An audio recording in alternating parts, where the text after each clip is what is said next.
Hello, everyone. Welcome to our Artist Talk Session 2 for Sheng, the Metaverse exhibition that is newly opened at the WSPark on Web3. I am your host today. I am Snow Yunxue Fu. I am also the project organizer and one of the curators for the new exhibition Sheng, together with my digital human daughter Ice. I'm really excited to be able to present this talk to everybody online. So thanks for those who are able to join us live, or for those of you who are going to watch this recording later. And feel free to write down your comments and questions that you may have about this show, or to any of the artists who is presenting here. In the YouTube comment session at the end of our artist talk today, we hope to be able to highlight some of your comments and questions as well. And so I am going to go right into it. We're going to have a round of introduction. And then when I start calling on the artists, we're actually also going to be seeing the space in our WSPark for them to be able to share a bit more about the artwork that they are able to present in the show. So super excited about that, hearing from the artists directly. And so I will start with myself. So I am Snow Yunxue Fu, and I'm a New York-based new media artist, and also curators for multiple projects, and the assistant arts professor here at New York University Tisch School of the Art for the imaging department. And I actually want to quickly introduce my co-curator of the show. So if we can go to the Sansar space for a little moment right now, because Daughter Eyes, our digital human curator, is in the Sansar space right now, waiting to give us a tour. Eugene, if you can cut to the screen share. Here is Daughter Eyes. Really quickly, Daughter Eyes is my digital human daughter, who I have been working with for less than a year right now.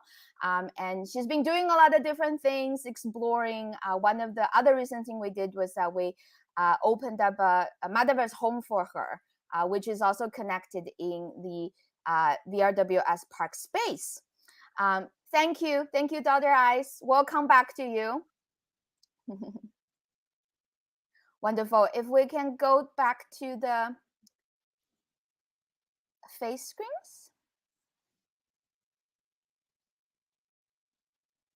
Wonderful. And as you can see, I also actually have two assistants with me today who is running the show in the back. So Eujin and Diego, who are actually, Diego's in Mexico City, Mexico. And then Eujin is in Seoul, South Korea. Diego, perhaps you want to introduce yourself a little bit too. Sure, thank you, Snow. Hello, everyone. I'm Diego. I am a 3D designer. I'm an alumni from SAIC in Chicago, and I'm Snow's assistant. Nice to meet you. Wonderful. Thank you, Diego. And Diego today is driving our Sansar broadcast, right? So basically working with Daughter Eyes to give us a tour. And then Eugene, would you like to introduce a little bit of yourself? Hi, I'm Eujin, and I do both 3D and 2D animation, and yeah, and I am Snow's assistant. Wonderful. Thank you, Eugene, who's running the StreamYard, right? The live broadcast right now. Next, Sylvain, Levy, Sylvain from DSLCollection. And we've been working on the WSPark project for coming to 2 years. Would you be able to introduce yourself a little bit and also talk a bit about WSPark, maybe DSLCollection as well, and the new exhibition Sheng? Thank you very much, Snow, for inviting me at this event today. It's really a very important moment for me to be part of this event. In less than 2 years, we have built 10 spaces interconnected on the Metaverse, which can bring you from China to Ukraine to a church recreated from Leonardo da Vinci, to New York space, and to Washington Square. And your space is very special for me. Very special because you've been running the space by bringing new types of experiences, different types of artists, pushing the boundaries of what could be mixed as digital artist or human artist, pushing the boundaries of what to create in this new world called the metaverse in terms of experiences.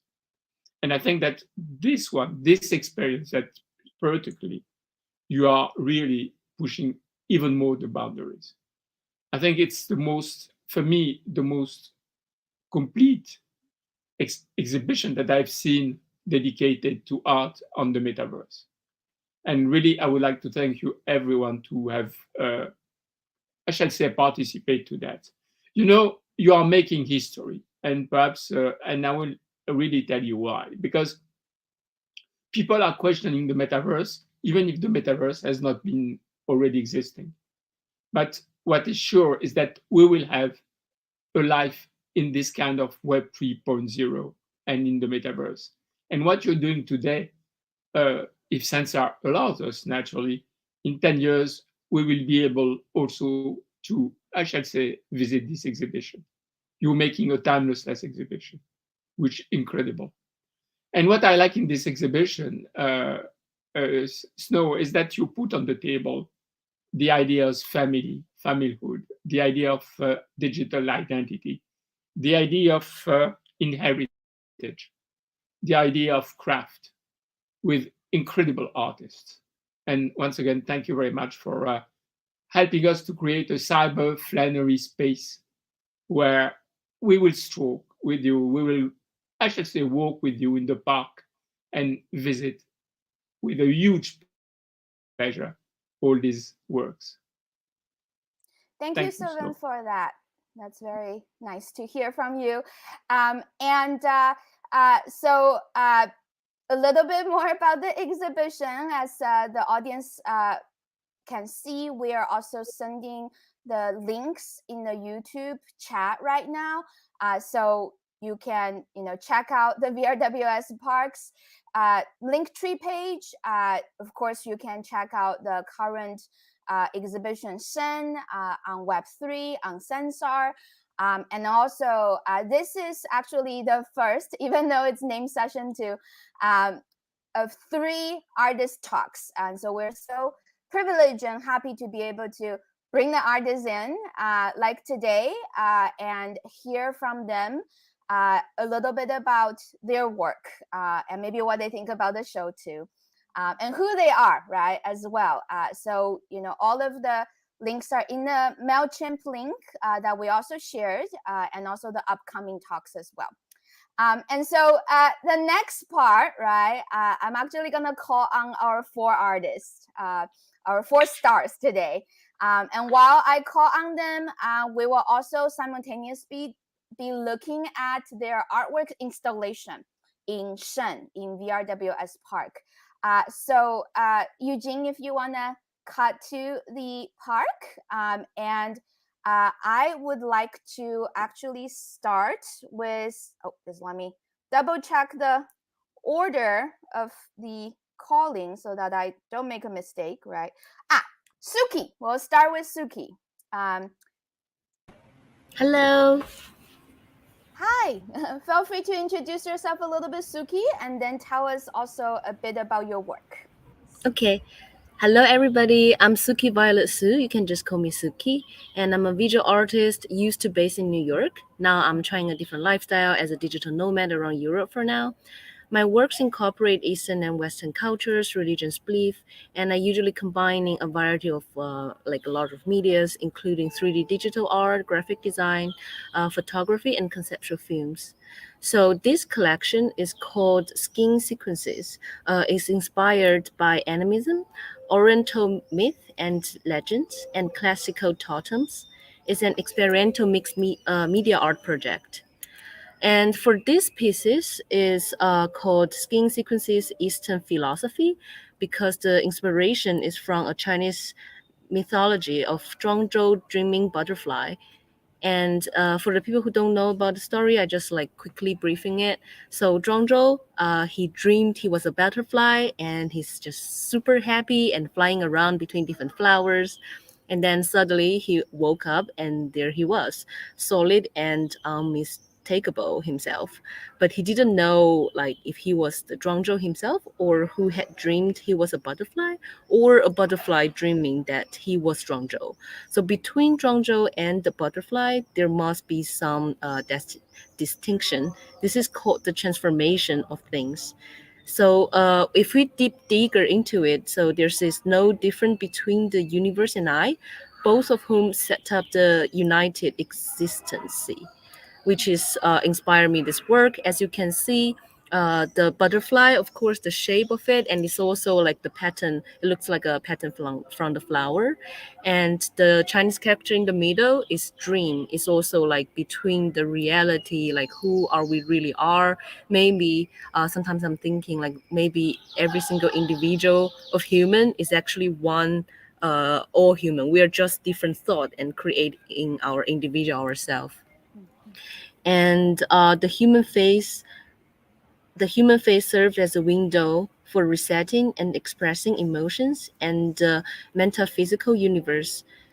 So I drew the as you can probably couldn't see most of the detail, but on the forehead the pattern is inspired by the traditional pattern, the classical totems from the religion's art. I changed a little bit, but that's the original like inspired from. And yeah, that's pretty much about this collection. And it's Wonderful. continuing. It's one of I only show one of it for now, but I have 6 for now, but I'm gonna continually doing it for the past of this year.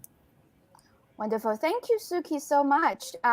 And it's beautiful work. And there's actually also moving image version. I just want to quickly mention because our audience might wonder, oh, there is the still image and then there is also the moving image. The moving image is actually playing all of the artists, which has a moving image component. So everybody's space usually have still image.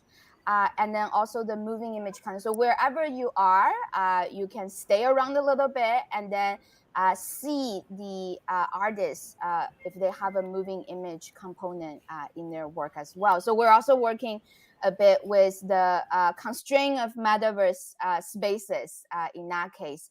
But it's a really good reason for you all after today, if you haven't got a chance to check out the space in person yet, right?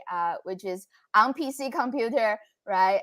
Whether through VR headset or just on the computer desktop, definitely be great for you to visit there, kind of virtually in person. So thank you, Suki, for that. And next, thank you. We'll come back with some question at the end, right? I think Sylvain will have some different questions for all of the artists and their works. So we're going to move towards Tianyu's artwork next. So while we're getting there, Tianyu, could you start by introducing yourself and then tell us about your work? Sure. Hi, everyone. My name is Tianyu Chu. I'm an interdisciplinary visual artist. Technically, I'm living in Jersey now, but I'm still mostly based in New York. I focus on construction of a narrative and fictional dystopian world that rethink about our contemporary time and popular culture. And for this body of work, well, I want to say a little more about myself. That I've been doing mainly focus on digital art, but I also use other medium too. And I'm also a senior digital experience consultant in a large consulting firm. Couldn't mention the name right now, but because of the policy of the company. But I've been in the digital space for a long time. And this body of work, which is called Fragmented Reality, which is a series of video animation that actually is built in Blender of a matrix blocks, which contains 100 blocks of each. And each block was kind of a fragment and surface with maps images that imported from Google Earth, and each location or where have some major political events or conflict happened during the pandemic. And by each title, I just named them with the place of each location. So obviously, this first one is Ukraine, and these are different locations of Ukraine that was had major battle happened, and it was kind of snapshotted into the surface. And of course, these are videos; these are not just images. It has a lot of video going on, and then the body in the video were all transparent or half transparent. They're textured or shaded with glass textures. So, and then these bodies were kind of descending from the space, or kind of like factory lines. But we heard things on news, and we read about it. Of each location, but what happens in Ukraine, like for me as an artist, I don't know what had happened, and then a lot of things have been stories told by medias. So there were things that were good or bad, and mainly the people in Ukraine were kind of suffering from it. So all the body were descending from the top, kind of, and like a factory line.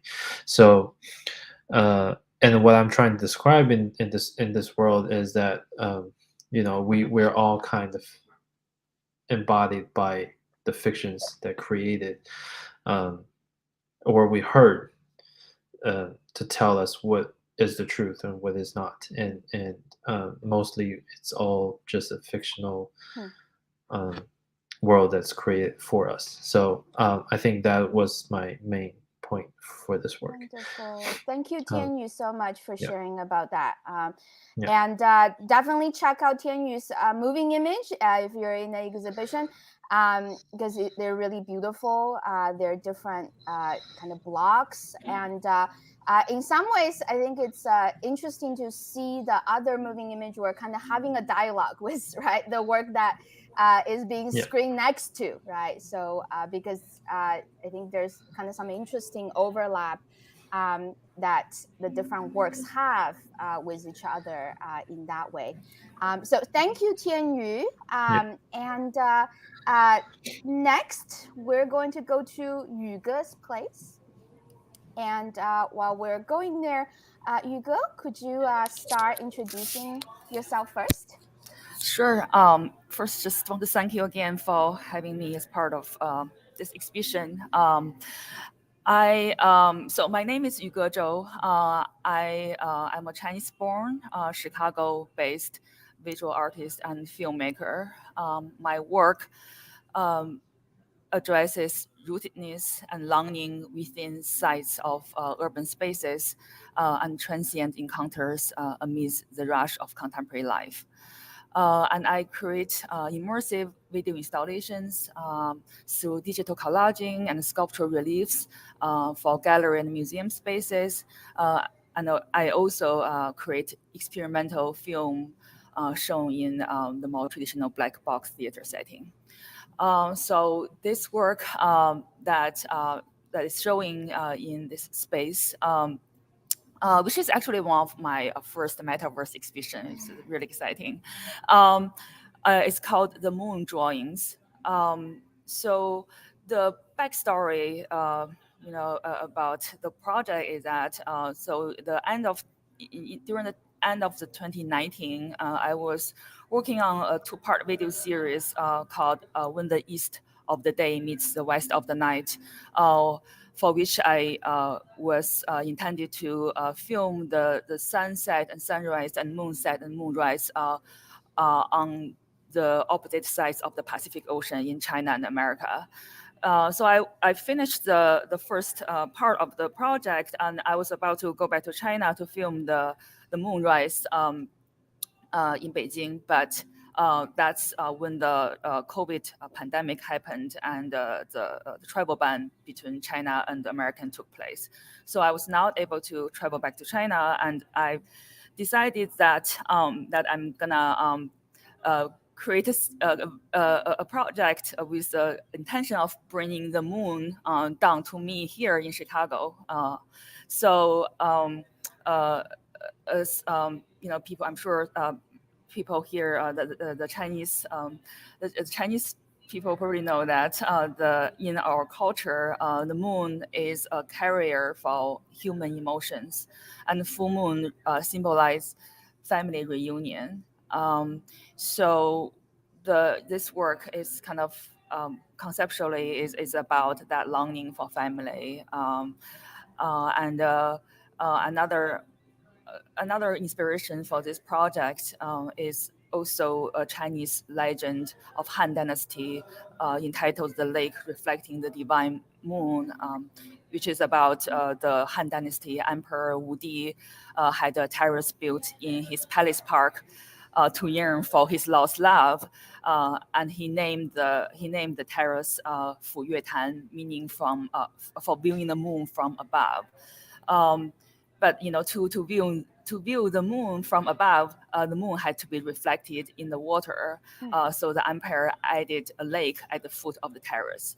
So I often think about, you know, the meaning of the moon and this ancient story when the moon rises above my bedroom window of my high-rise apartment building in Chicago. Even though, you know, like you know, the story about Wu Di happened thousands of years ago, but you know, the experiences of longing and universal, you know, the feeling of longing is universal across time, space, and history. So ever since you know, the beginning of 2020, I've filmed myself along tracing moon patterns by dragging a suitcase on the snow-covered ground in the parking lot, you know, adjacent to my apartment building in Chicago. As if, you know, I'm trying to kind of create this circular mattress suspended in a time of waiting to go home. I actually also made a summer counterpart of the same ritual on a sandy beach by Lake Michigan. The summer part is on my website. So you know, I've been kind of keep making this same sort of performance documentation, or you can call that, every winter and summer. As long as I'm unable to go back to China, I'm gonna keep making this. So yeah, so that's wonderful. Yeah. Thank you, Yuge. Yes, for the very informative introduction about your work. And it's kind of working out timely, right? That we were able to see some other artists moving image work, and you know, saw yours too. So last but not least, artist that we have here today is Lorie. So while we're heading towards Lorie's work right now, Lorie, could you introduce a bit about yourself first? I'm happy to. Thank you. I'm a photo-based artist, and also a professor of photography and imaging at NYU. Tisch Photography and Imaging, along with Snow. And in all my work, I use various technologies of representation to explore issues of memory and transmission, presence and absence, and the relation of the intimate and the public. And in 1996, I launched collectedvisions.net, an interactive website looking at family photographs. And it was one of the first, I'm proud to say, storytelling websites. So I feel, in a sense, this is coming full circle. showing my work in the metaverse in the early stages of artists using this platform. So Migraine Register, which is my project here, is an ongoing self-portrait series where I visualize the unseen in order to reverse the invisibility of an invisible illness. I'm one of 39 million Americans and 1 billion people worldwide who suffer from the disabling neurological disease migraine. I was given the diagnosis at age 8, and I learned how to self-medicate really early and keep the frequency of my headaches and migraine attacks to myself, and more significantly, ignore the impact on my life. In 2009, in a means as a way for myself to really learn how many migraine attacks I was having, I started to photograph myself every time I had a migraine attack, and the cameras in my laptop and phone became mirrors in which I could witness my pain.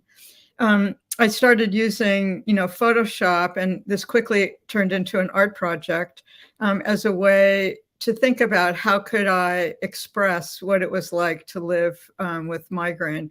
That my website, migraineregister.net, has actually 100 images of my attacks,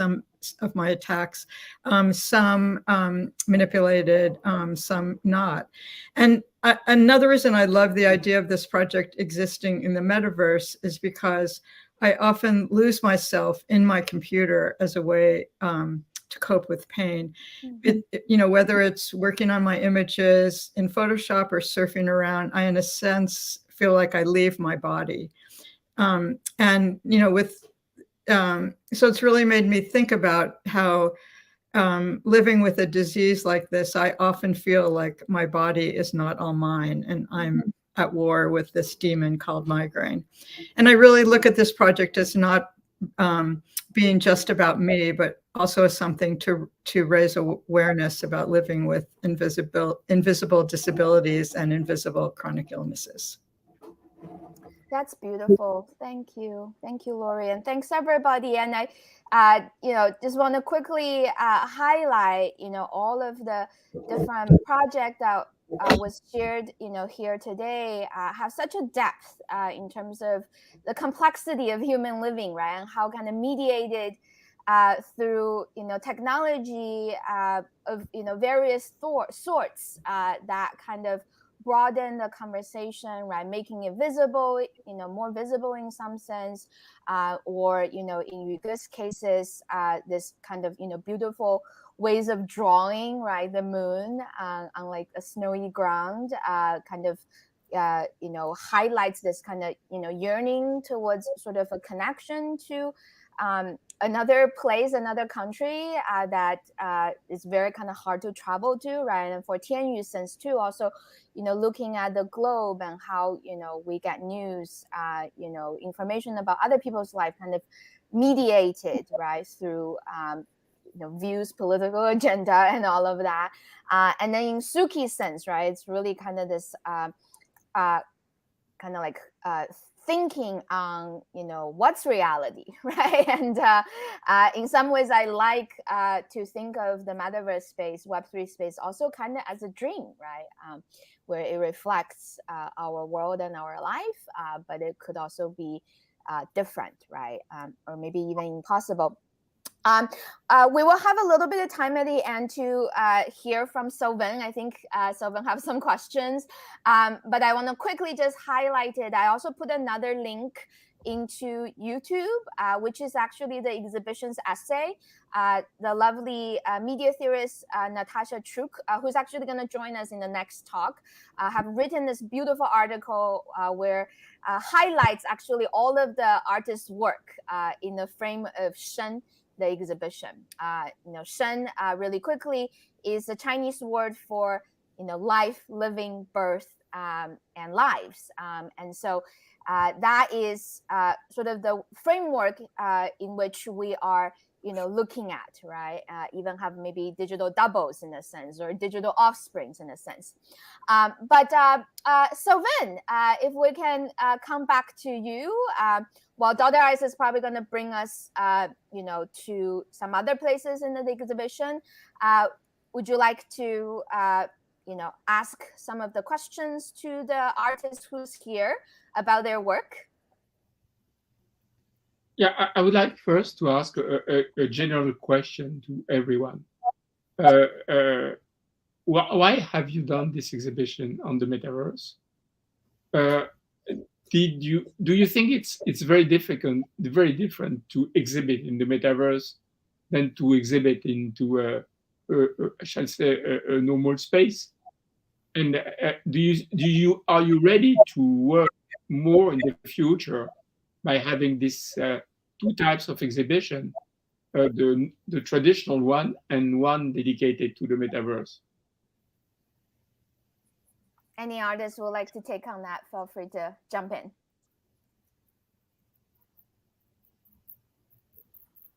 I think, well, I want to go first.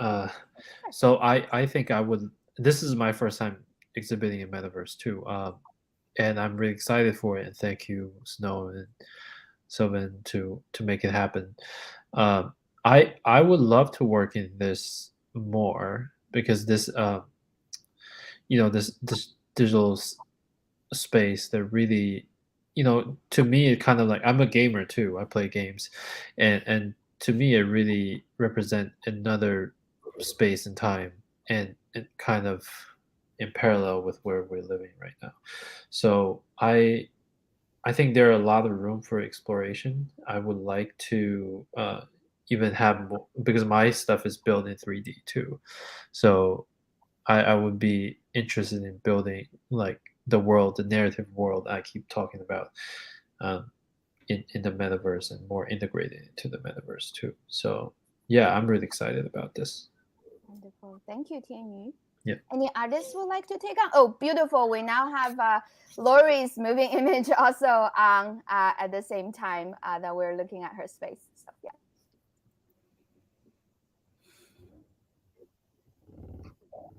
Any artists would like to take on that question?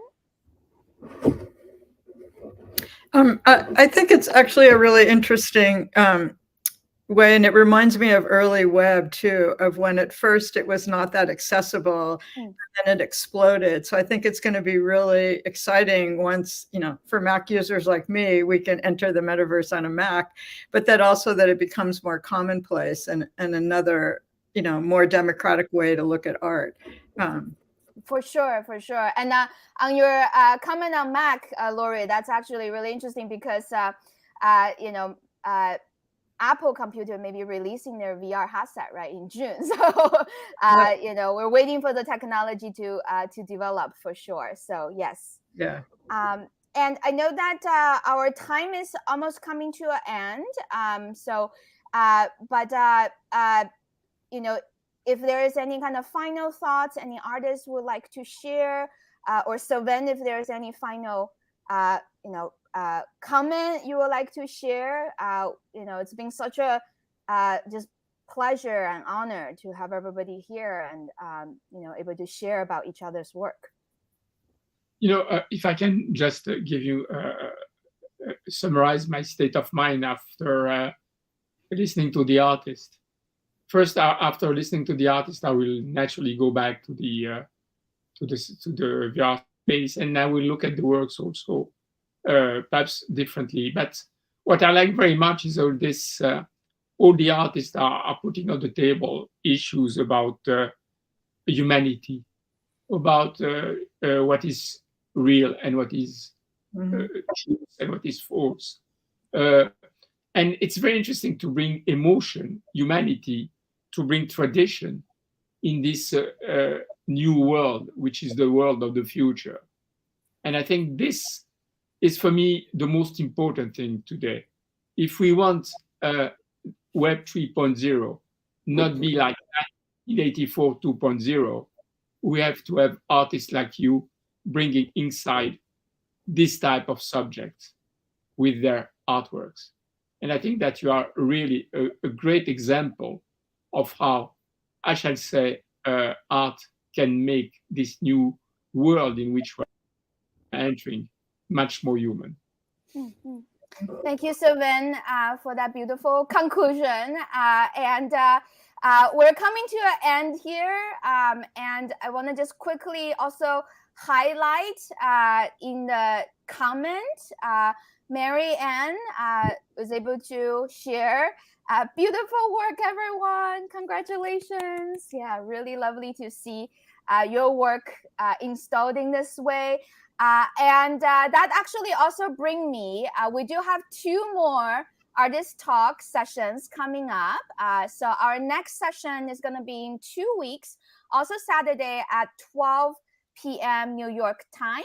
And then our 3rd session, so this is our 3rd session, right? Original 3rd session, which Marianne is one of the artists, as well as many more of the artists. And then our last session, which is actually the rescheduled session 1, is going to be 2 weeks after that, right? So session 3 is May 13th, and rescheduled session 1 is going to be May 27th. So please stay tuned for that. All of the YouTube link are also linked on our MailChimp link.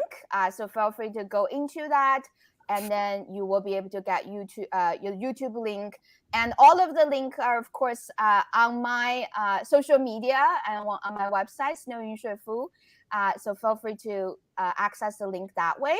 And if we can cut back to all of the faces, I just want to say, let's stay here because we can see Tianyu's. Yeah, wow, I think the timing worked out really well. We got to actually see some. So Diego, okay, yeah. So all right, we saw Tianyu's moving image a little bit. So we will have to encourage everybody to go back. Oh, here we go. Oh, look at that. So now you can see Tianyu's moving image simultaneously with the still images.